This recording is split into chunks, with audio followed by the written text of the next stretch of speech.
Sounds good, Margaret. All right.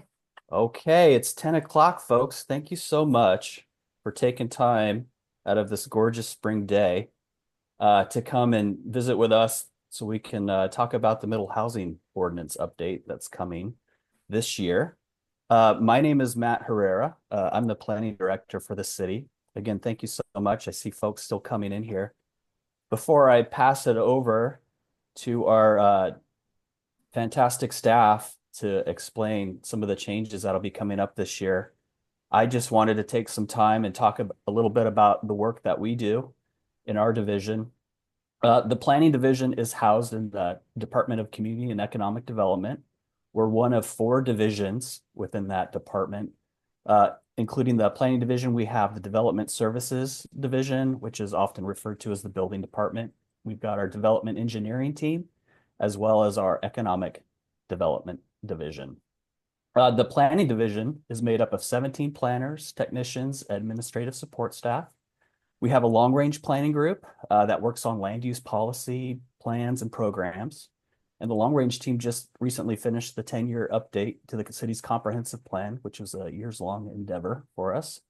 The long-range team also works on a yearly docket program where they provide an update to the city's development regulations and ensure they are consistent with the comprehensive plan and state law. This is relevant to our discussion that we're going to have today. Our division, we also have the current planning group. The current planning group reviews land use and subdivision applications. This group also ensures that projects within the city comply with our development regulations as well as the State Environmental Policy Act. So that's a little bit about what we do in our division. Today, our presentation is going to be about middle housing and some of the state laws that have recently changed. Today we have helping us Margaret Bravo. She's a planning technician extraordinaire. She'll be helping us run the webinar. We have senior planner Katie Buchel Morales, as well as associate planner Angela Weiss. So sit back, grab some coffee. We're going to chat for about an hour and a half. I want to let folks know there's going to be plenty of opportunity to ask questions. If we, for some reason, don't get to your question, we just run out of time, or you think of a question that comes up later on today as you're outside, you get outside in the sun as soon as this fog lifts and get to your yard work, know that you can email us or give us a ring during the week, and we can follow up with you and make sure you get your questions answered. So without further ado, I'm going to pass it over to Angelia Weiss. Angelia. Wonderful. Thank you, Matt, for the introductions. We'll just take a moment to share the presentation screen really quick.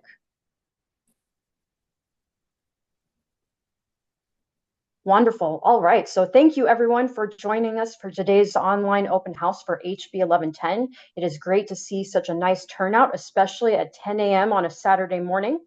For this presentation, Katie and I will be doing an overview of the legislative mandates related to HB 1110, as well as the city's current code update approach for compliance, which will continue to evolve until the compliance deadline. So just keep in mind, but will be pretty high level, and there are anticipated changes over the future. So we'll just move on to the next slide.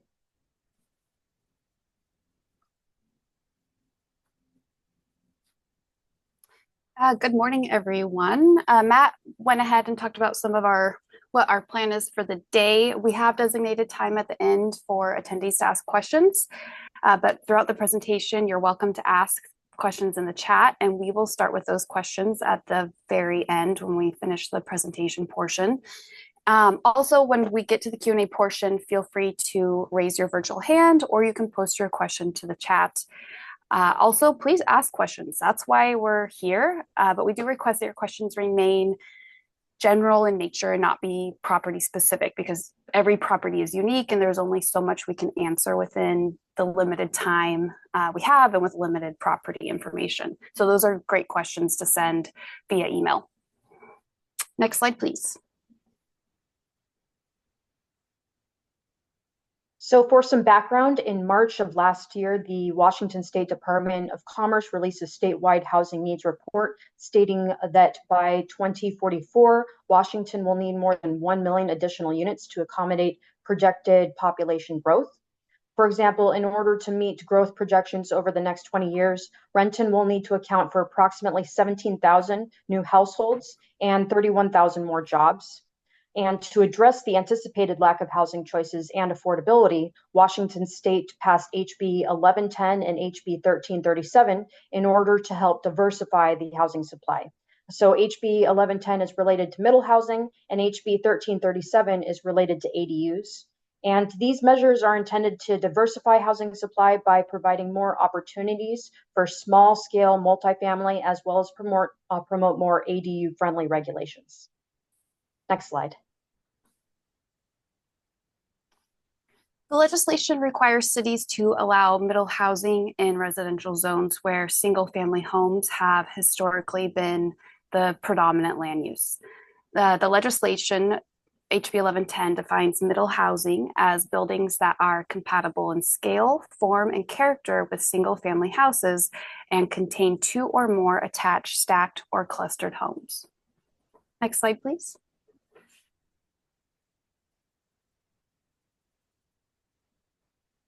So to comply with HB 1110, cities will have to allow at least 6 of the 9 middle housing types on all lots predominantly zoned for residential use, which will essentially allow multifamily housing within residential zones where it's historically not been allowed. And the 9 middle housing types include duplexes, triplexes, fourplexes, fiveplexes, and sixplexes, as well as townhouses, stacked flats, courtyard apartments, and cottage housing. And one thing to emphasize, single family residential will still continue to be a permitted use. So the addition of these housing types will not prevent single family development. And single family development will also likely be the more popular choice among developers as it currently is. Next slide.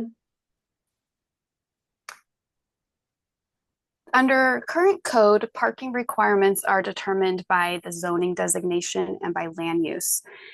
What HB 1110 does is establishes restrictions on the amount of parking that cities can require. The legislation precludes cities from requiring off-street parking as a condition of approval when located within a half-mile walking distance of a major transit stop. In other words, if a property is within a half-mile walking distance of a major transit stop, the city can't require parking there. And the legislation does provide a definition of what a major transit stop is. So it is a stop on a high capacity transportation system funded or expanded under provisions of Chapter 81104 of the Revised Code of Washington. It includes commuter rail stops, stops that are on rail or fixed guideway systems, and stops on bus rapid transit routes, including those stops that are under construction. And qualifying transit routes, so think about King County Rapid Ride, the F line, Future Sound Transit Stride service, as well as future King County Rapid Ride I line. Next slide, please. HB 1110 also restricts how much parking cities can require based on lot size. So for example, for lots smaller than 6,000 square feet, a maximum of 1 off-street parking space per unit may be required. And for lots greater than 6,000 square feet, up to 2 off-street parking spaces may be required. And this is a deviation from our current residential parking standards, which require 2 parking spaces for detached single-family units and for townhomes. However, one thing to keep in mind is that while the city cannot include requirements to provide on-site parking spaces for middle housing within these areas, the city can include code incentives or perks that encourage developers to provide parking as an option. Next slide. The legislation outlines exemptions where a city would not be required to authorize or approve development of middle housing. So there are scenarios where middle housing is not eligible and the state requirements would not apply. That includes communities that are governed by existing homeowner associations, which already have existing bans on multifamily development. Those homeowner association covenants cannot be amended to preclude middle housing, nor can new homeowner associations adopt restrictions. The exemptions also apply to portions of lots that are designated with critical areas. Those are exempt from middle housing requirements. And that exemption also applies to middle housing within the critical area buffers. Lots that are without adequate water supply, those cannot be served and cannot be served by city water utility systems, or other utility providers are also exempt. And just as a note, cities are not required to update their capital facilities plan elements as part of their comprehensive plan to accommodate increased housing until our next periodic comprehensive plan update, which is not until or after June 30th, 2034. Next slide, please. All right, so HB 1110 does have a deadline for compliance, and that deadline is June 30th of 2025. If the city has not passed development regulations by that deadline, then the state-approved model ordinance will supersede the local development regulations and remain in effect until the city takes actions for compliance. Next slide. So before jumping into the proposed recommendations, I did want to summarize some of the public feedback that we've received. So if you were at our first online open house in June of last year, we had a poll for the group, but we've also chatted with a lot of folks at community events over the last year. So at the farmers market, at the sustainability fair, and different neighborhood events. And so our goal here is to summarize what we have heard from folks through the poll and just chatting with people out and about. Based on the poll results from our first online open house, as well as those events, it's clear that we have received a mixed response to middle housing and the HB 1110 mandates. Just to summarize quickly some of the opportunities and positive responses that we've received to middle housing, we have heard that people want to have more housing options, and that translates to diversity of housing types. That's because of personal and family needs that change depending on what stage of life each individual or household is in. Folks also recognize that housing in our region is very expensive and there are not a lot of affordable housing options. We spoke with several individuals who talked about scarcity of affordable housing, either for themselves or someone they know. And there was a lot of discussion about multi-generational living, aging in place, and how the state legislation helps to grow generational wealth. And we also heard some opposition and concerns ranging from the parking issues, traffic congestion, loss of naturally occurring affordable housing, and changing neighborhood character. Multiple times we've heard people say they bought in their neighborhood where they did because they love their neighborhood and they don't want to see it change. And we also heard concerns about potential for disproportionate impacts in Renton because of relatively lower property values compared to other cities in our region, and what that might mean, and whether that would potentially attract property investors and developers. Even though middle housing and pending code dates are state mandated, we are taking public feedback into consideration as we are working on updating our development regulations to comply with the state requirements. And you can check out the polling summary. It's online at our project webpage. We can send that out as well. But if you've already visited the project webpage, the document is uploaded there. Next slide, please. So this slide introduces our current approach with the middle housing updates. So this approach, with this approach, applicants will have options. For example, they can pursue traditional single family development, or they can choose to do a middle housing development. And the current standards for the residential zones will largely remain the same. So for example, if you're located in the R8 zone, you can expect that what you're looking at the development standards, that they should be remaining the same. And other standards that you can expect to remain the same would be setbacks, building height, building coverage, and impervious surface. And staff proposes development standards for middle housing that are consistent with those required for single family in order to achieve compatibility in scale, form, and character with the existing Renton neighborhoods. So for example, if you have a single family home with a maximum height of 24 feet, you can expect that middle housing will have that same height restriction in order for it to be indistinguishable in the neighborhood. So that is the intent with our approach. Next slide. Starting with units per lot, for the city's ordinance and implementation of middle housing and number of units per lot, we are proposing to follow the requirements of the legislation as it's adopted, which is up to 4 units per lot in the zones where we propose to implement middle housing. And that includes allowing up to 6 units per lot on all lots that are within a quarter-mile walking distance of a major transit stop.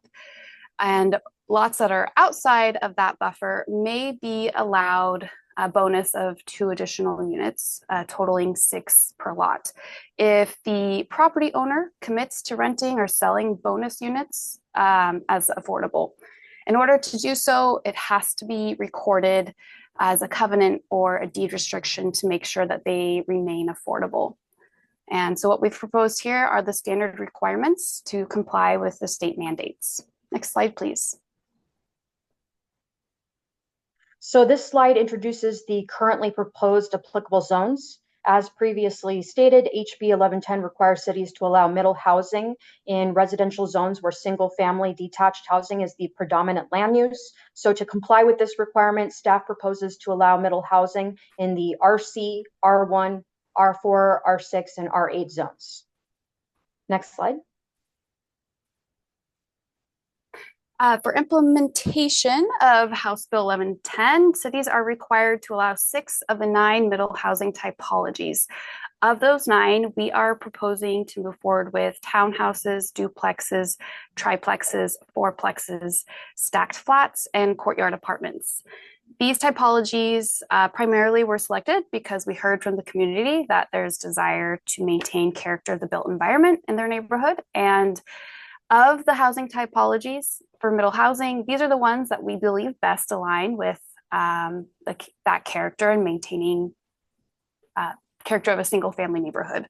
Also, we have an existing cottage house ordinance, which was established to promote the development of cottage house development. So we already allow cottage housing in several residential zones. Next slide, please.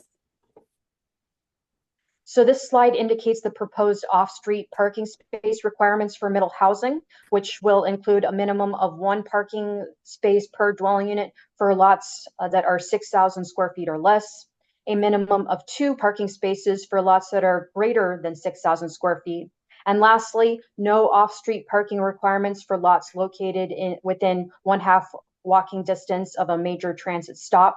However, even though the city cannot require parking in these locations, staff proposes to provide incentives for developers to provide parking when not required. Furthermore, staff also proposes to update the street standards to provide more on-street parking opportunities in residential areas.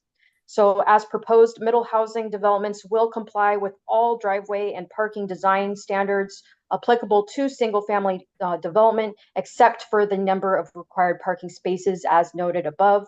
And so, for example, if the driveway maximum width is 16 feet for single family, then that same application would apply to middle housing. Next slide. So we are reaching the end of our presentation portion of this morning, but something I do want to make very clear is even though the legislation indicates that cities are required to allow up to 4 units and in some circumstances up to 6 dwelling units, that is all subject to compliance with the underlying development regulations. So in other words, not every lot will be eligible for the maximum unit count. Proposals still need to comply, as we've mentioned, with the height, setback requirements, building coverage, impervious surface coverage, and other regulations that are applicable to the zone where that property is located. If you don't know your zoning designation, you can reach out to Planning Customer Service either by phone or email, and you can also access the city's online mapping software. That is renton.gov/COR maps, and then you can turn on the zoning layer to find your zoning. Next slide, please.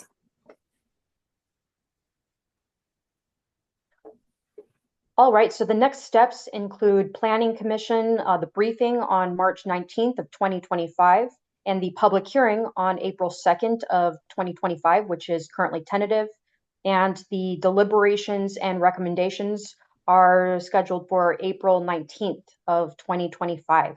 And once again, the compliance deadline is June 30th of 2025, and the effective date would be July 1st. And next slide. Now that we have reached the end of the presentation, we can open the floor to questions as they come in, either comments and feedback. Also, please try to keep questions in general in nature and not be property specific. And for any follow-up questions you have, you can email Angelia and I. And if it's something else that's planning related, please send those questions to planning customer service. And always include your property address, because that makes it much easier for us to answer questions when we get your emails. All right. Katie and Angelia, we've got a couple of questions in the chat here. How about we start with Matt Hanby's question? Try and keep it general here, maybe. Would the 1110 parking requirements apply in the UC2 zone? So urban center 2 zone. No, so the proposed middle housing would not be permitted in the UC zone, so it would not be applicable. So that's a quick answer to that question. It's not a residential zone. Only residential zones, RC, R1, R4, R6, and R8 right now. Yep. 1110 would apply to. All right. Thank you, Angelia. Our next question from Paul. This is a good question. How is the half mile to transit measured? Is it via the street, or do we do as the crow flies? Who wants to take that one? So I'll just jump in there. So it is not as the crow flies. So it will be walking along the street. So that's how it will be measured. And we will provide a very handy map on our city maps. So our city maps are called core maps, capital COR space maps. You can Google it and it'll be the first search result. So in the future, we will be providing a layer both for ADU applicability as well as middle housing, so that you'll be able to see exactly where those areas are if you fall within that half mile walking distance or a quarter mile walking distance, depending on your proposal, and where you will be required or not required to allow parking. So that will be very helpful in the future. All right. Thanks, Angelia. All right. Our next question has to do with compliance. We had a lot of dates up there and dates that we have to complete our work by. What does the compliance date mean? I think we had a compliance date of, was it June? Yes. So compliance date means the date that the state has established. It's written into the legislation when we have to have our housing ordinance updated to comply with all of the middle housing regulations. And that date is June 30th. We have to have something adopted, and they would go into effect on July 1st. Right. Let's see. Todd has a question this morning about a map that is showing our major, he says major transit centers. I'm thinking maybe major transit stops or rapid ride stops. Are we going to have a map somewhere on the website so folks know? I think maybe we touched on that a little bit, but I believe, correct me if I'm wrong, Angelia and Katie, we're going to have an overlay on our mapping system that shows what we're calling these walk sheds. And that is under construction. We are working on rolling that out, hopefully with the when the code goes into effect on July 1st, that we'll have that available. And it's available to the public so that you can pull it up, turn that layer on, look at your property and see where you are in proximity to a major transit stop. And so that information will all be available when we launch the new code updates. Right. All right. We've got Dorsal in the house today. Good morning, Dorsal. Let's see. Will the additional units allowed with the affordability requirement have the same parking requirements as the other 4 homes? I'll answer that. So the with the current proposal, regardless of whether the proposed units are traditional or affordable, we are proposing to apply the same parking requirements for them. Of course, if they are located within that half-mile walking distance of a major transit stop, we will not be able to require on-site parking spaces. But yes, they will have the same standards. Thanks, Angelia. Let's see here. Another question about affordability. Exactly what is the affordability requirement? And then a follow-up to that question is, so is it an ADU or an accessory dwelling unit or House Bill 1110 in the R8 zone? We can't have both. I think I understand that question. It's if you're living in the R8 zone, can I have middle housing and an ADU? I don't know which one you want to start with first there, you two.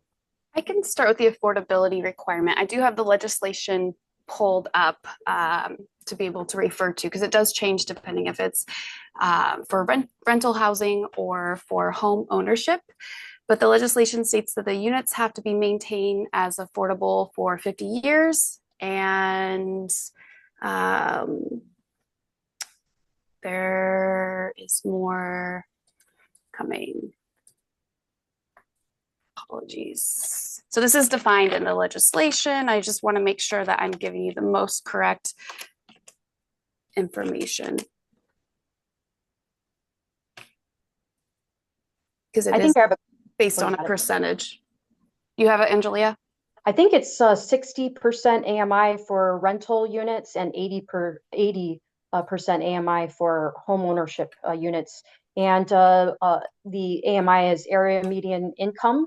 So in order to qualify, for example, if you want to purchase the unit, for example, if it's a condo, then you would need to be 80% of the area median income in order at the time of purchase in order to qualify. And then any future purchasers within that 50 years would also need to meet that restriction. All right. Thanks, Angelia. And then the other question was, the follow-up was about accessory dwelling units and middle housing, House Bill 1110, say in the R8 zone, or really any zone that allows middle housing. Can you still do an accessory dwelling unit, or do you have to do one or the other?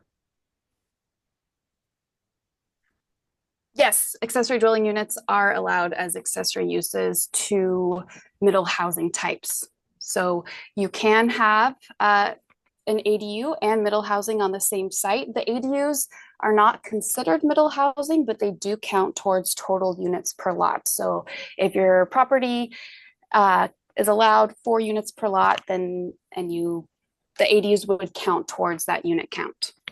Oh, that's a good distinction, Katie. Thank you. Todd has a question about how House Bill 1110 affects zoning in the R14 area in terms of allowed density. I can step in there. So just a reminder, currently the R14 zone is not a zone where we are proposing to allow middle housing. So for example, if the maximum density permitted in the R14 zone is currently 14 dwelling units per net acre, then that would continue to be the permitted density. One thing to note, though, is that even though the middle housing currently, our proposal is to apply it RC through R8 zones, the HB 1337, which is related to accessory dwelling units, those would be permitted in the R10 and R14 zones. And so that means that if you have your primary unit in the R14 zone, you can have 2 additional accessory dwelling units per lot. And excuse me, I think that answers that there. That would provide you those 2 additional units, even if that does not comply with the density permitted by the zone. So that would provide some additional opportunities there for increased units.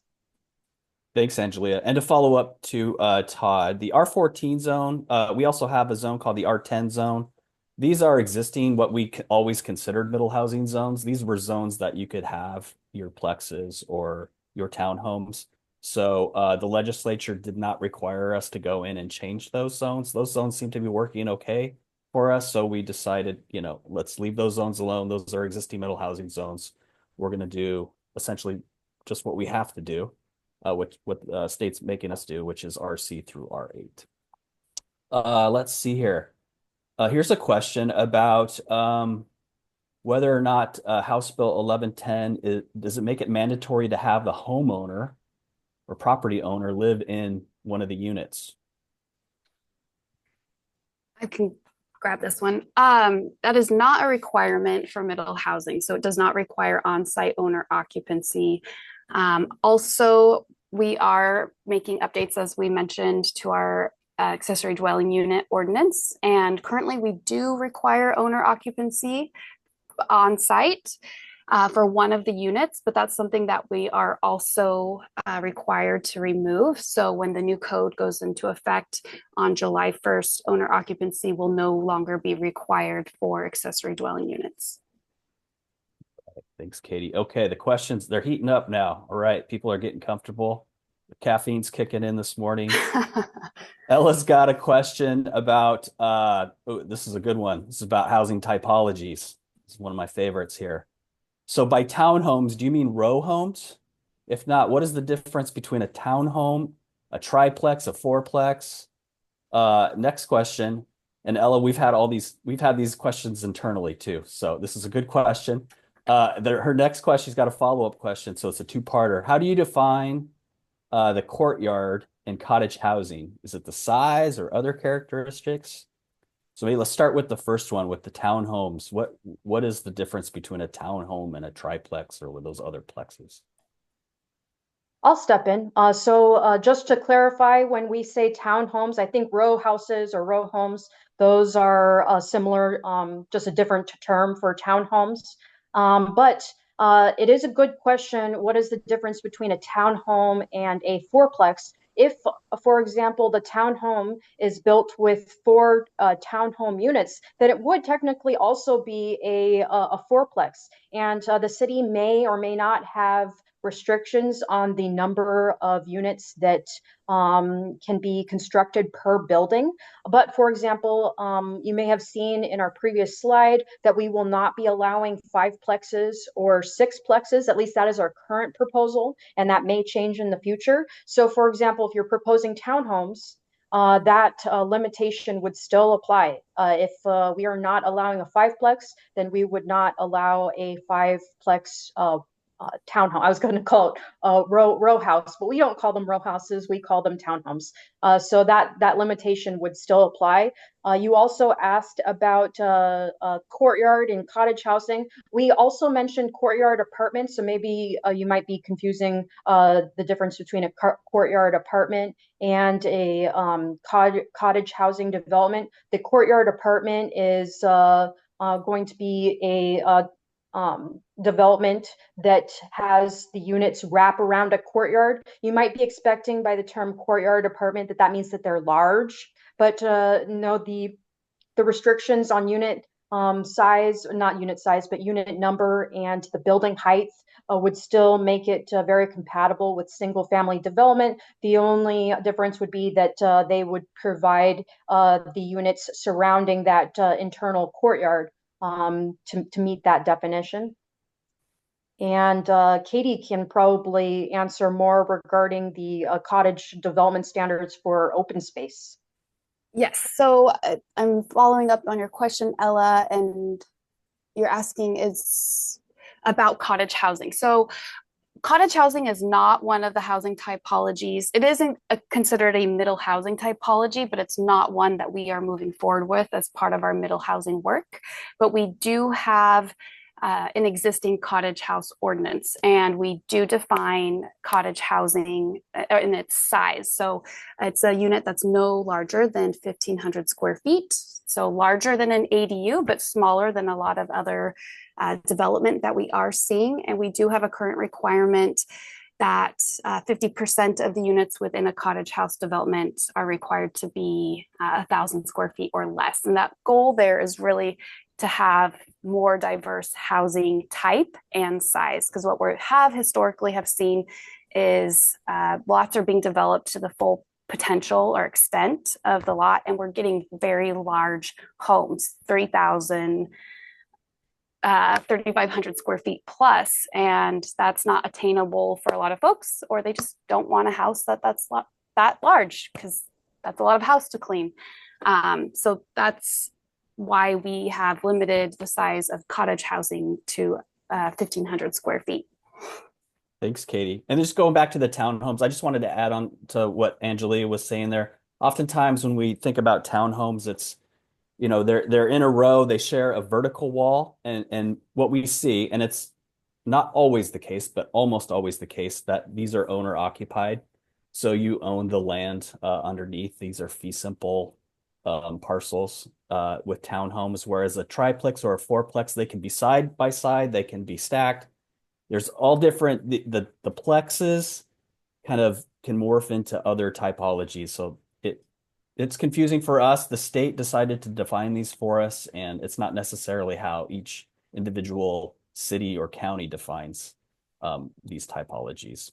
But that's what happens when they legislate local ordinances at the state level. Sometimes it gets a little confusing. Kevin, moving on to Kevin here. What does Kevin say? How do we expect the permitting planning process to look for a middle housing project compared to a single family dwelling in the same lot? Is there anything specific to 1110 that makes the process significantly different or longer? Angelia and Katie, if you don't mind, I can take this one.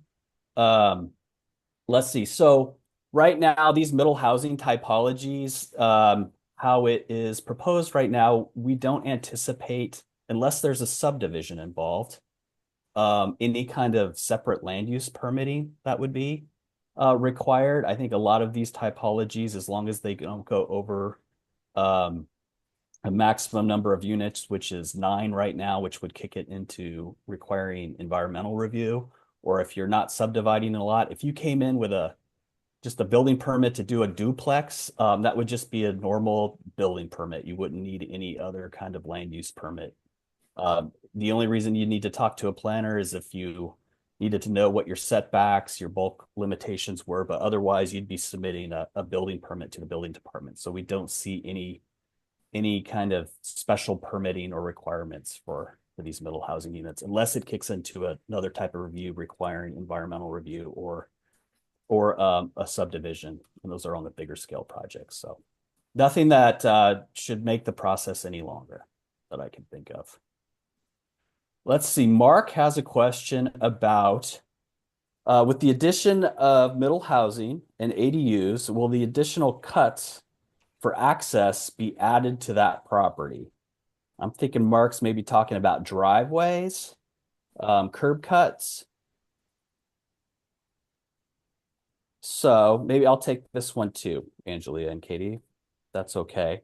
So each individual, we're not changing our driveway standards for these developments. So each individual lot has an allowance that they're able to have a driveway or a curb cut. And it's based on how wide your parcel is. Most single family lots are wide enough to only have one driveway. So we would not allow a second driveway or curb cut if you don't meet that standard, which is pretty wide. It's over 100, I believe it's over 100, 180 feet. Yeah, okay, so it's pretty wide. That's a wide lot. That's one they're not typically going to see in a single family zone. So no, we're not going to allow further curb cuts. That also interrupts, your ability to have off-street parking. So yeah, just no additional curb cuts are a part of this legislation, Mark. Thank you for the question. Let's see, Bart arrived at the webinar late. No worries, Bart. So anybody that arrived late, this is all going to be recorded and we're going to put it up on the website. If anybody has issues finding it on the website, you guys can, or you folks can email us directly. We're going to have our emails up at the end here, but Bart is asking, is the proposed amended code language or a detailed description of the proposed changes presented anywhere else? Bart, right now, we're just presenting kind of an overview of what the process is and what we're doing. We're going to be doing a deeper dive when we start the legislative process with the Planning Commission. And that's going to be, that first meeting is March 19th. That was earlier. We had some dates earlier in the presentation that detailed that. But March 19th is the first briefing that we have regarding this legislation. And we'll be getting, I guess, well, I should say, we'll be getting into the weeds more as we start this with the Planning Commission. So this is just really kind of an overview. We don't have any code language ready. And we'll just be detailing the policy and our recommendations on the 19th of March. All right. I'm ready to hand one of these off to one of you. How about House Bill 1110? These additional units, can they be sold as separate homes? We do fee simple here. What do we know about that? Yes. Oh, go ahead, Angelia. Sorry. I'll let you go, do the next one because it's related to Pradu. So, great. So, yes, HB 1110 actually does require us to allow unit lot subdivision of the middle housing units, and 1337 would also allow condominiumization of the ADU units. So this is very different from our current development within these existing single family zones. So yes, fee simple lots would also be permitted. So hopefully that answers that question there. Thanks, Angelia. Yes, Mark is asking about the Pradu program. Is it still available with the new ADU legislation? Yes, and I can take that question, and I'll try and answer the following question also, because it is related to the permit-ready accessory dwelling unit program. So if you're not familiar with the program, it is called the Pradu program, and we have 8 pre-approved, pre-engineered plan sets that we have available to Renton property owners. They range in size from 418 square feet to 1,000 square feet. And the beauty of it is they're pre-approved, so it really saves time through the permitting process. And they will still be available for use through the Pradu program. We also make them available for cottage house developments. So anyone wanting to build a cottage house development can use those plan sets. What about HB 1110? Katie, have we gone far enough to get middle housing pre-approved permits yet? Not specifically for any of the housing typologies. You know, a lot of the middle housing typologies are for attached dwellings, and our permit-ready ADU plans are all detached units. Right. Our next question is from Mark.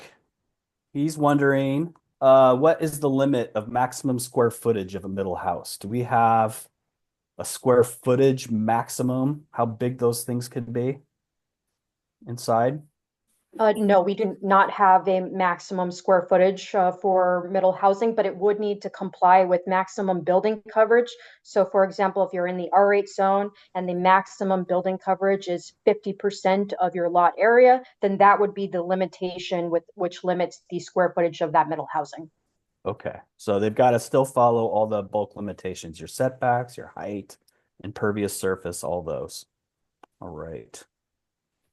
Here's another question about pre-approved architects, designers the city can recommend on their website for middle housing. We don't have those recommendations. We don't keep a roster for that.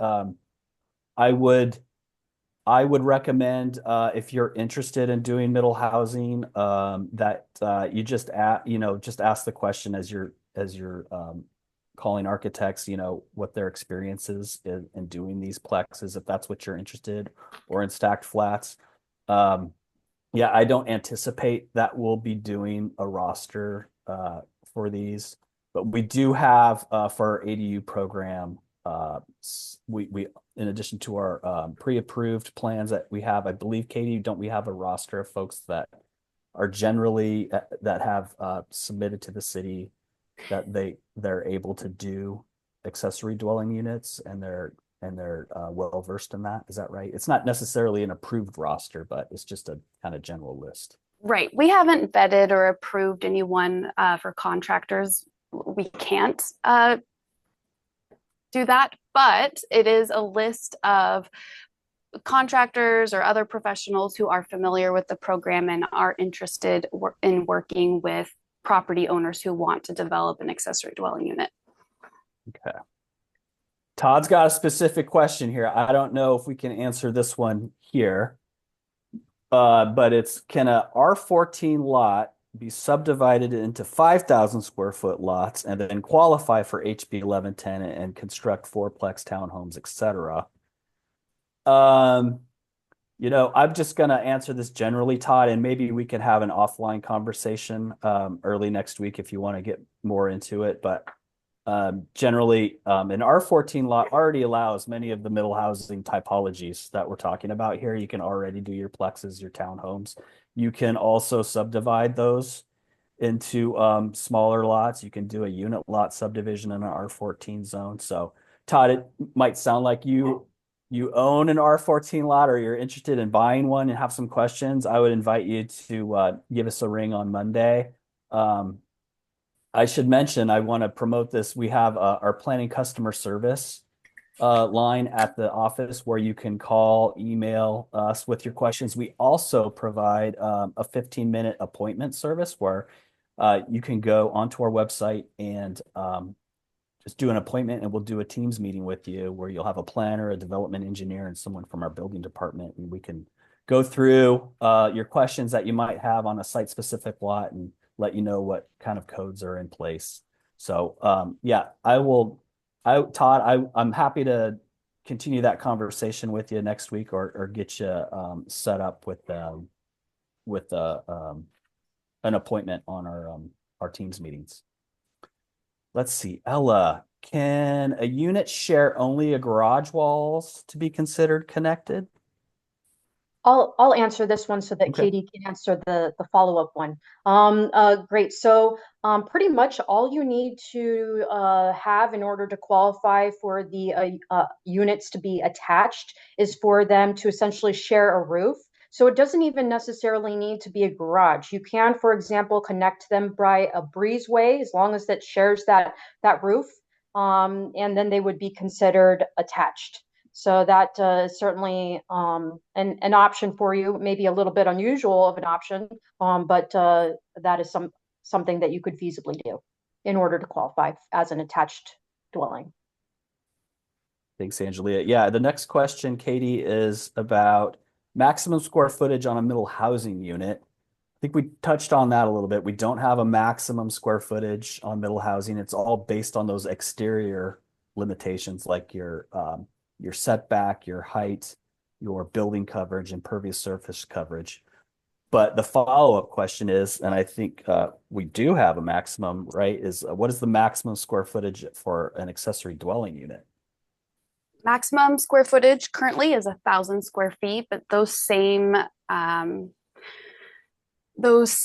factors that Matt mentioned, setbacks and building coverage, also apply to accessory dwelling units. So if you're submitting a proposal, an application for an accessory dwelling unit, those are all things that we're looking for so that it doesn't put the property into non-compliance and it complies with the existing development regulations.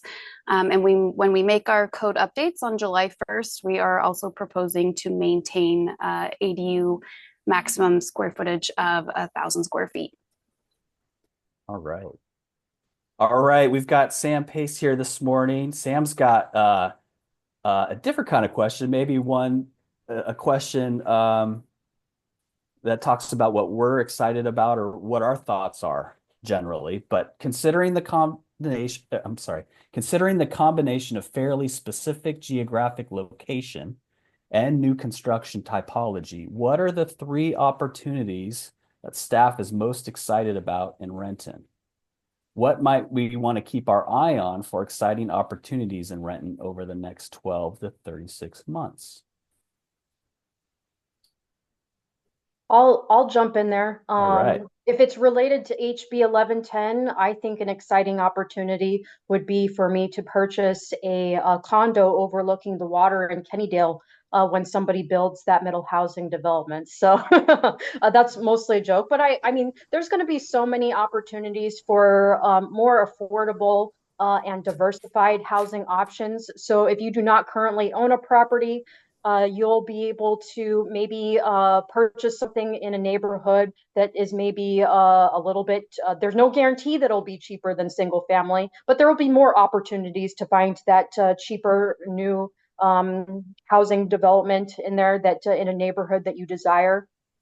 And then if you are a property owner with a good chunk of land, it's really exciting to see that people will have different opportunities. Maybe their land area is not large enough for them to do a standard subdivision, but their property is large enough to do a 3-unit townhouse. So that is super exciting. And I'm sure that we'll look forward to seeing how that will be designed and what it will look like in the future. And and also ensuring that it will still, when you're looking down the street, you won't be able to tell, it won't scream at you multifamily. It is supposed to be compatible and in scale and add to the neighborhood rather than detract from it. So that's what I think is exciting. Thanks, Angelia. I was going to add, related to 1110 and housing and how housing is changing in our region, we have something on our docket and work program that we hope to get to this year if the legislature backs off a little bit, lets us get back to more of our community-based planning. But that'll be my only commentary for today. But I am excited about, we are looking into some strategic zoning opportunities where maybe we can look at really small neighborhood scale commercial. So areas where you don't have to drive, you can walk a few blocks and go get a cup of coffee or go to a small little grocer. We're looking for areas throughout the city where that makes sense, where that will help alleviate some of the pressures of folks that might not have vehicles or might not have access to more than one vehicle. So that is something that I'm excited about, just being able to get more small businesses involved, for one, as an economic driver, but also the ability for folks to not have to jump in their car or jump on a bus to go get a cup of coffee, be able to go down and have that experience with their neighbors in their neighborhood somewhere close by. So I'm excited about that. Can I jump in and add to my 2 cents to Sam's question?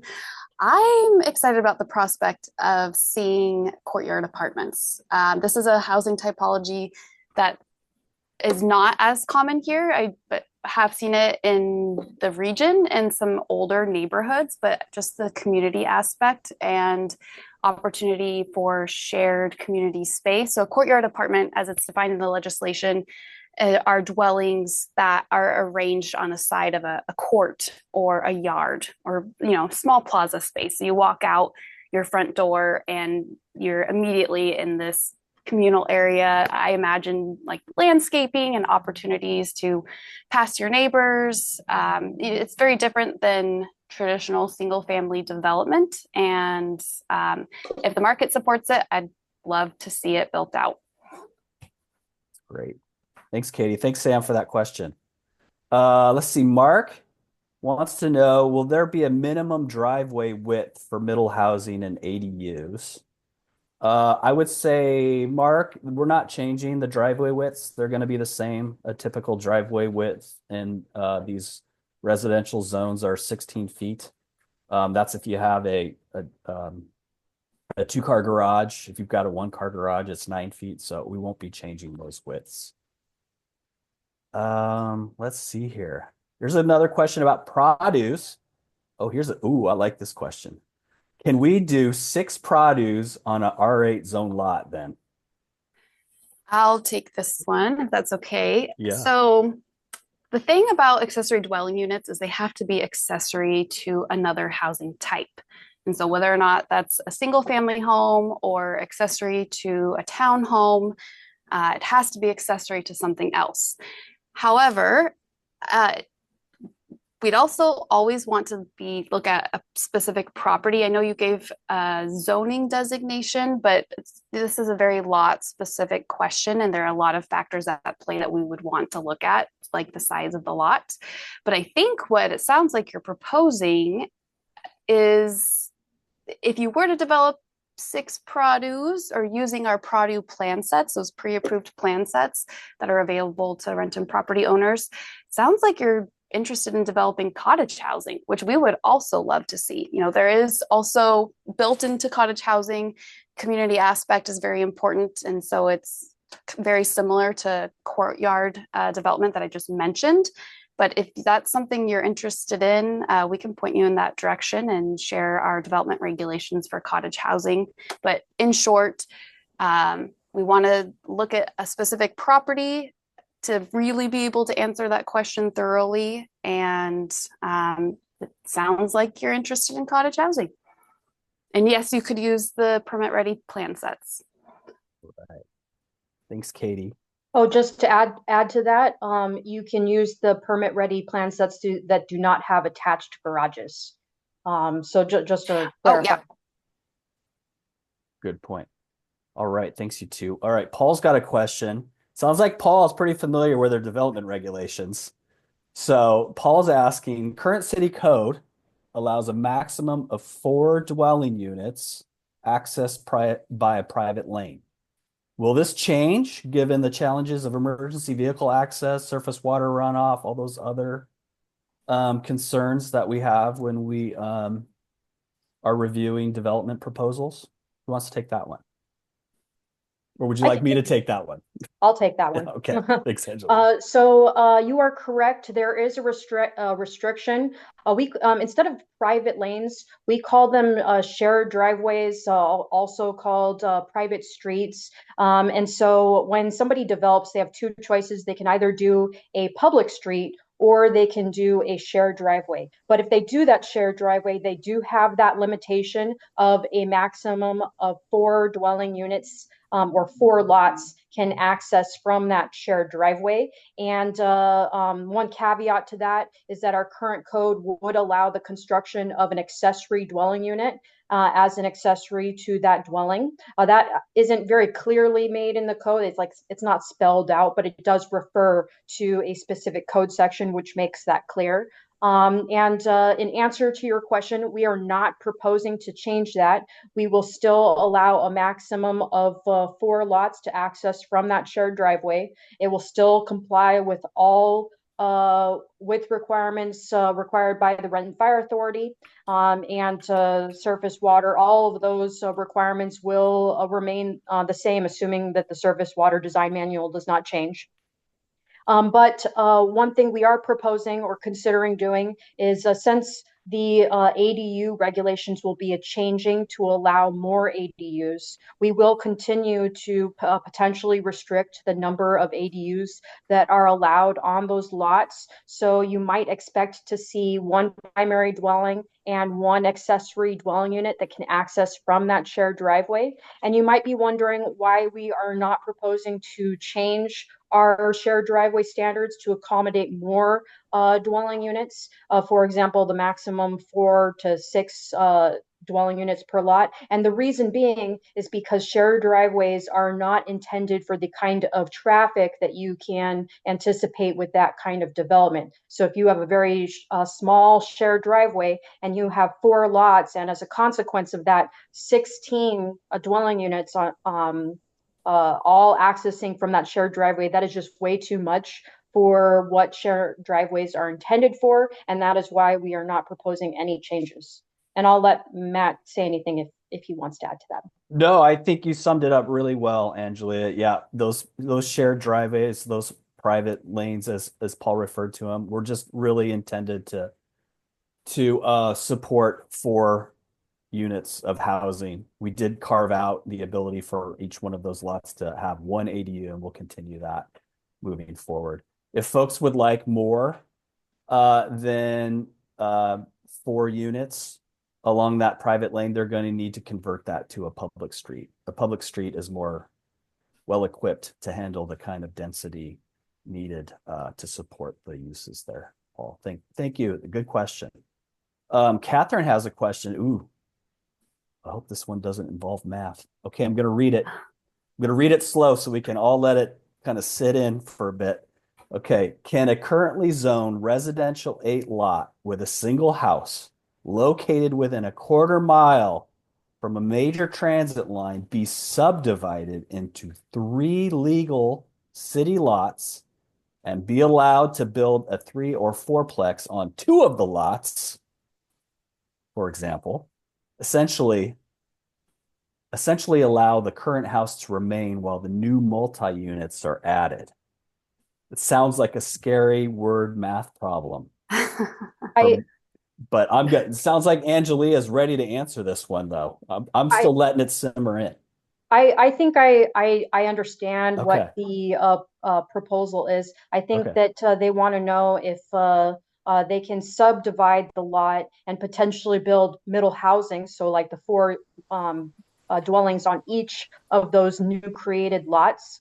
And so there's two parts to this. One thing to note is that if you are doing middle housing, you cannot do middle housing on any lot that is less than 2,000 square feet. So that's a one caveat there. If your proposal is to subdivide your property and then to do like 4 middle housing dwellings on each of those lots, you would only be able to do that if your existing lot would comply with the minimum lot size and a density and development regulations for that zone. But on the other hand, if it's not big enough to subdivide the traditional way, then you can potentially have a unit lot subdivision. You could, for example, have your 4 townhomes, and you could do a unit lot subdivision so that they're fee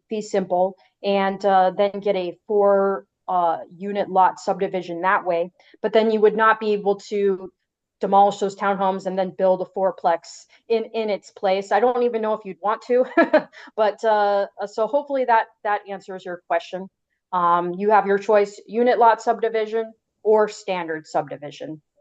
And Catherine, if and I'm more of a visual person. So if you want to talk more about this specific instance, I would invite you to come and chat with us early next week, or when you're available. We're happy to meet with you in person. You can set up an appointment online or come into our planning customer service on our first floor of City Hall, and we'd be happy to go over. One of our current planners would be really well versed in going over this potential proposal. It could And just I be put a a, pipe. Oh, I'm sorry, Katie, go ahead. oh no, I'm sorry. I was going to just add, I did put a link in the chat if you are Oh, interested in perfect. scheduling a virtual meeting. And those meetings are attended by someone from the planning team, someone from the building division, and from development engineering. It's a 15-minute virtual appointment that you can schedule at your convenience, and we can answer more property specific questions.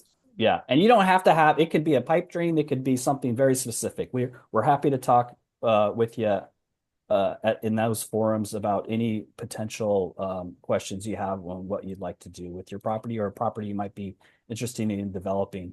You also, Catherine, had a follow-up here about what about sewer, water, and power lines? How well is the city prepared for this possible quote unquote explosive housing development?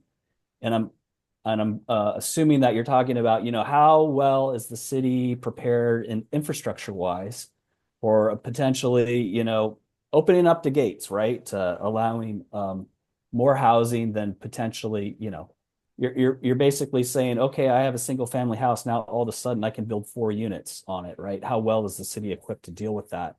Um, I would say, Katie had a slide that talked about our capital facilities plan likely not being updated until 2034, and that talks about our existing public infrastructure, um, what's there, what's coming in the future, how does it need to be upgraded from a capital project, so a city investment into it. I would say for individual housing developments, this is true with any housing or any commercial development in the city. We will not issue permits for development unless you are able to provide the necessary sewer, water, and stormwater improvements needed to support it. So that could mean if you are at the end of the block and you want to build a brand new house or a brand new middle housing structure, and all your neighbors are connected to septic, but there's a sewer line way down at the end of the road.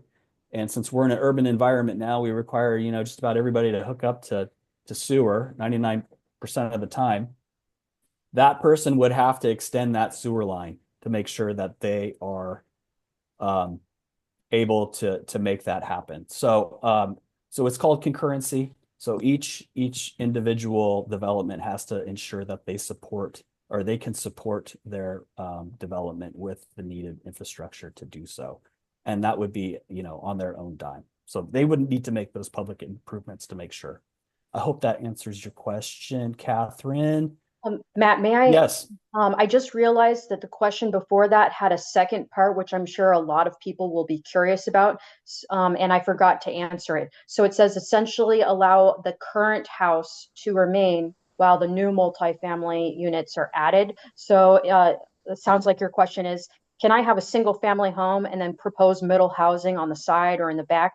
And the answer to that is yes. However, any existing single family or ADU units that you have would be included in the total number maximum. So for example, if you have a single family home and the maximum number of dwelling units that you can have on your property is 4, then that means you can only add a triplex or a 3-unit building in the back. So that, and if you have an ADU existing or you propose to have an ADU, you should keep in mind that that ADU will be counted towards that maximum number. Thanks, Angela. Thank you for that follow-up. Let's see. Ella has a question. I think I can do this one. Ella has a question about time savings. And it says, how much time saving do you get by doing a 4-lot short plat versus a 4-plex in time of obtaining building permits?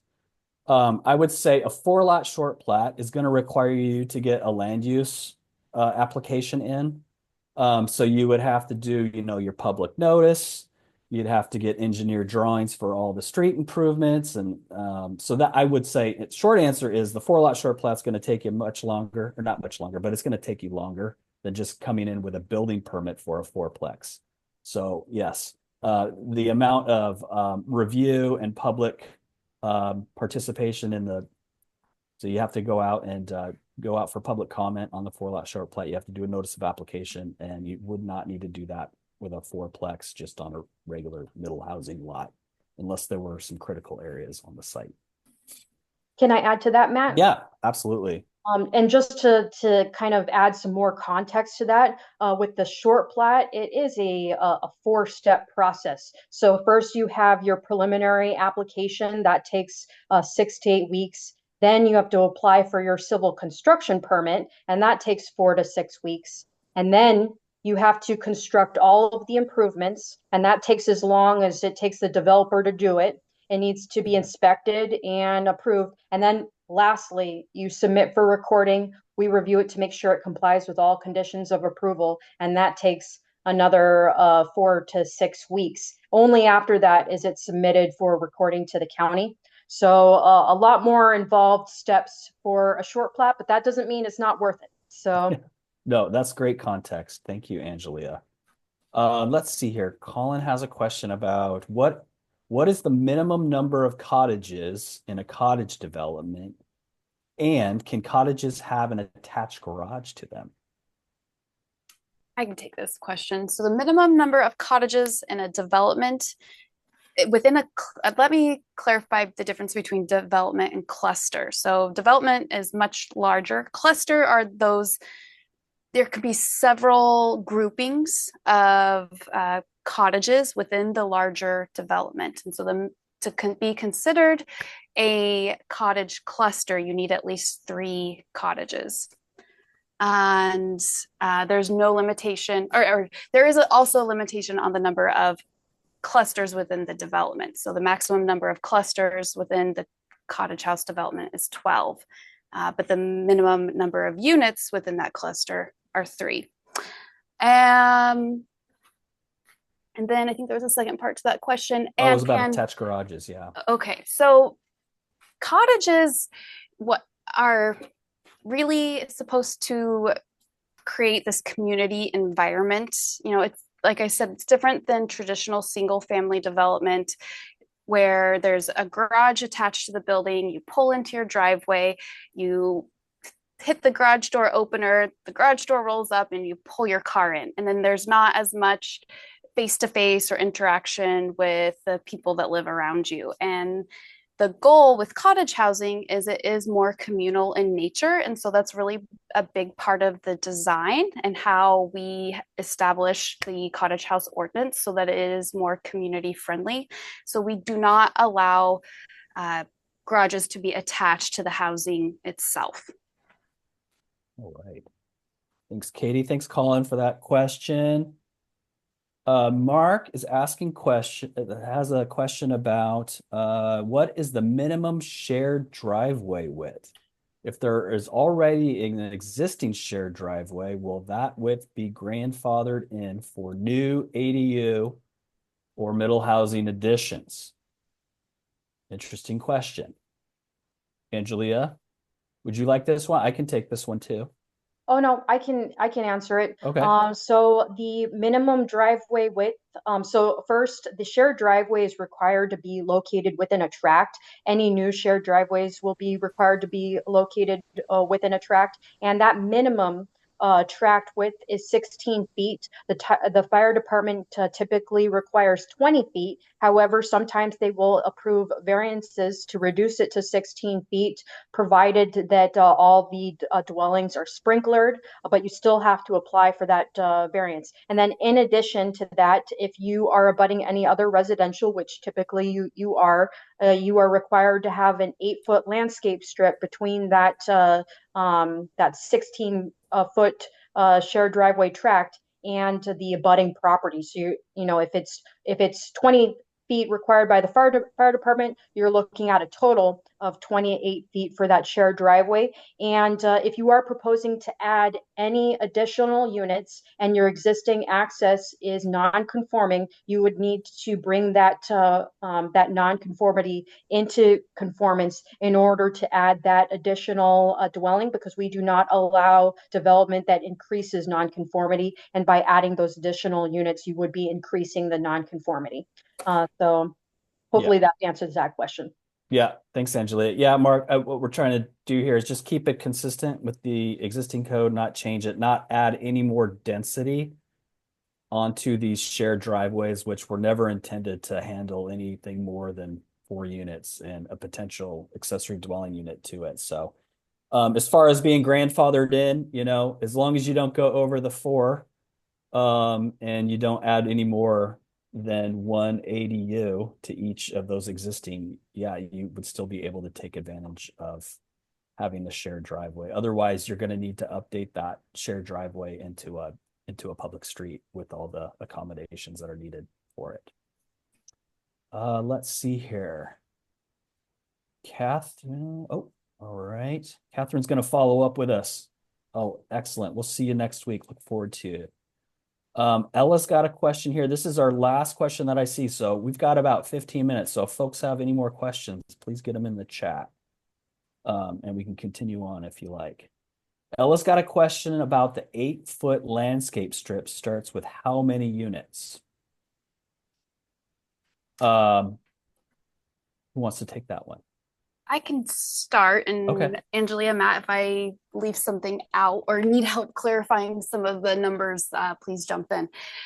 So it's a great question. It's actually not related to unit count, but it has to do with the valuation of the project. And so if you have an existing structure and there are renovations that trigger based on the valuation of, I believe, 150,000, then frontage improvements would be required. And the way it's designed, if you are building a new unit and there's not something there, you can pretty much expect that it is going to trigger those frontage improvements. And that is to have not just landscaping strips, but so that we have sidewalks in place for new development, so that we are, with all this new development and, hopefully proximity to transit, that people are actually walking more. That's so we right. need the infrastructure in place so that they can do that. That's right. Yeah, thanks, Katie. Yeah, Ella, that 8-foot landscape strip, that's our typical, we call our residential design, or residential street design. So we've got an 8-foot planter strip, you've got your curb and your gutter, and then we've got a 5-foot sidewalk all along the right of way of the property that you're building on. So if you don't have those right now, as part of your redevelopment, you would likely need to put those in. Can I add to that? Absolutely, Angelia. So I was confused as far as what type of landscape strip you were talking about, whether you were talking about the shared driveway or whether you were talking about the landscaping that is required along a new public street. But I'll address that new public street one. If you do have an existing single family home and you are proposing to convert that single family home to a middle housing, that would be an internal renovation, and that would not trigger that requirement for street improvements. And then, of course, if you are proposing to subdivide and you have a proposed shared driveway, that 8-foot landscape strip between the shared driveway and the abutting property is required regardless. So even if it's a 2-lot short plat, and one lot is in the front, one lot is in the back, you still have to have that 8-foot landscape strip. Another interesting thing about public streets is in order to accommodate this growing number of dwelling units in our residential zones, we are considering updating our public street requirements to include a parking strip on both sides of the street. So we currently only have it on one side of the street. However, because some areas of the city we will not be able to require on-site parking, we're going to change that to require the parking on both sides of the street. So that will be a new change as well. And actually, as far as I'm aware, maybe Matt knows more about this, us requiring it on only one side might be a little bit inconsistent with the way some other cities are doing it. So this actually won't be any different from the way some other cities apply that parking strip. So Yeah, that's right, Angelia. Yeah, we only have one parking lane in many of the residential areas within the city, in the new subdivisions at least. It only allows for, or only has enough width for one parking lane. So moving forward, after we adopt this legislation, our thought is, we should have parking on both sides of the street because we're just going to need that capacity. Ella, I just wanted to follow up. Ella had the question about for the shared track, since the frontage improvement is for public right of way, maybe when does that 8-foot landscaping strip, is it required for a shared driveway tract? And that comes into play when you're abutting, unless if that shared driveway tract is in the middle of the property that's being subdivided, you don't have to provide that 8-foot landscaping tract. That is meant to be a buffer. So if it's if that shared driveway tract, and I'm sorry if I'm getting a little technical for folks that don't do a lot of development, getting into the weeds here. That is if you're abutting another parcel that's not a part of your subdivision or your short plat. So if it's not a part of that, your abutting parcel, then you have to put in that 8-foot landscaping strip to provide a buffer for that new shared driveway that's going in. That's the intent of that 8-foot wide landscaping strip. And Ella, if you have more questions about the design requirements for that, we're happy to talk to you about that in one of those forums we had mentioned earlier, either by email or appointment or downstairs at City Hall. And Lori, it says you missed the beginning of the presentation. Will you share the slides? Yes, absolutely. Slides, recording, all of that is going to be up on our website. If folks are having issues finding things on the website, we just recently updated the website. So we're still working out some of the kinks. I've been told that most of them have been smoothed out, but if you can't find things on the website, please feel free to email us directly. I put my email in the chat earlier. It's mherrera, M as in Matt, HERRERA at Renton, WA, all one word, rentonwa.gov. And we'll make sure folks that want it and are having issues finding it, get this information out. All right. Mark's got a question about, let's see here, Proposed middle housing in the front yard of an existing home. All right. Ideas are, we've got ideas flying here. Let's see, what will be the setbacks on an 11-foot shared driveway, front, back, and side yard? Oh, Mark, you are getting into the weeds here, buddy. I'm going to say the setbacks are not going to change for middle housing. What our initial recommendation is not to change setbacks. So whatever the setbacks are today, our recommendation to the Planning Commission that we'll have more detail on the 19th are not going to change. So Angelia, do you want to try to take this? I was going to say, Mark, these are good questions. And again, we're happy to answer these, but it might be more of a call or a visit with you specific to your questions. Yeah, Angelia? I think I know what he's trying to Okay. design, but I'm visualizing it in my head. So it looks like there's two options. You're either proposing a subdivision or you're proposing to build middle housing on your existing single family lot. So I'm going to address this one first and then address the subdivision. So with the existing single family lot, and if you have a single family home that's existing and you're proposing to retain it, you could build a middle housing development in front of your single family home, but only if you have enough land area to comply with the front yard setback requirements. So for example, if you're in the R8 zone and your front yard setback is 20 feet, but there's not enough area for you to comply with that 20 feet, build your middle housing unit and still have that single family home in the back with that 4 feet of separation or however that is, or comply with building code requirements, then you would not be able to do it. It's not often that we see lots that have a huge front yard in order to accommodate that, unless they were annexed from King County. So that answers that part. If you are proposing a subdivision that would have one lot in the front with your existing single family lot in the back, or lot in the back with your existing single family home, that front yard would still be required to access from that shared driveway. And as a result, you would still be limited to one primary dwelling unit per lot and one accessory dwelling unit per lot. So that would be a total of four units. So you still have that limitation. Our proposal will be to have a maximum of one primary dwelling unit per lot on lots that access from a shared driveway, not including any accessory dwelling units. And then the next part of your question is, how will the setbacks apply from that shared driveway? It'll be the exact same. Lots that abut a private street and a shared driveway are considered corner lots, and so they have corner lot setback requirements.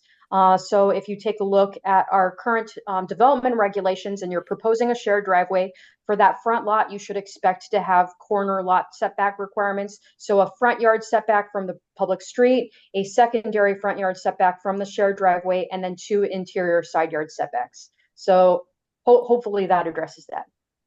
That was a lot, Angelia. Thank you. So Angelia also worked in our current planning team. That's why she has all this background knowledge. She's well versed in a lot of the development standards as she had to implement those for the years before she moved over to the long range team. So thank you, Angelia. Colin has a question. Maybe there's some discrepancy on what is on our website regarding House Bill 1337, which relates to the accessory dwelling unit legislation. It says the current Renton website talks about 1337 stating that a local government may not limit maximum accessory dwelling unit size to less than 1,000 square feet. Did we say something that was different in our presentation here? Katie, do you want to get on that one? I can take this one. So that is correct. The legislation says that local governments cannot limit the maximum ADU size to less than 1,000 square feet. That is our current maximum ADU size under our existing code. And we are proposing to keep that as our maximum unit size when the new accessory dwelling unit legislation, House Bill 1337, goes into effect July 1st. That 1,000 square feet is a baseline number. When you start looking at other characteristics or factors of the lot, like lot size or impervious surface coverage or other factors that would reduce the size of the unit, then we can still apply our existing development or our development regulations because it would impact the size of the structure. So our maximum is 1,000 square feet. But if you are bumping up really close to the impervious surface coverage, then you're going to have to build a smaller accessory dwelling unit so that your site is still in compliance and conforms with the development regulations. And you're not over maximum impervious surface coverage. Great. All right. Thank you, Katie. Okay. Looks like the sun's coming out and people are starting to venture outside because the questions have started to peter out here. So I would imagine folks are getting excited about the first weekend, it seems like this year, of some nice weather, and I commend you. So how about we wrap up here? And I just want to say thank you to everybody that took time out of your busy Saturday morning to come and chat with us about middle housing. Again, if you have questions later, continuing questions, please reach out to us in the planning division. Happy to answer those questions. Happy to go over any potential, development concepts that you might have or questions that you might have. We have not adopted the standards yet, so we can't give you real specific information, but we can give you, hopefully connect the dots and get you informed. So thank you so much. I want to thank Margaret Bravo, mini boss extraordinaire in the background, for making sure this went flawlessly. I think this was really great.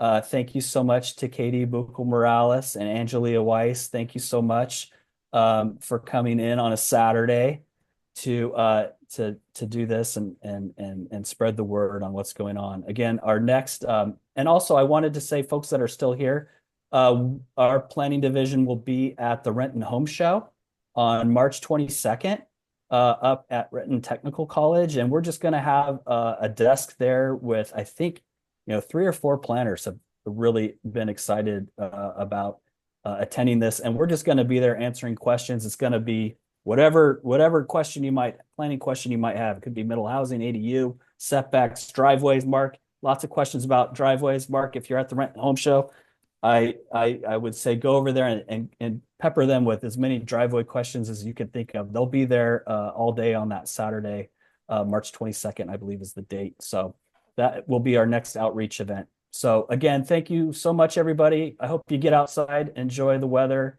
and we'll talk to you next time. Thanks so much. Bye now. Bye, everyone. The email Bye. addresses are there. I'm going to put it on the chat.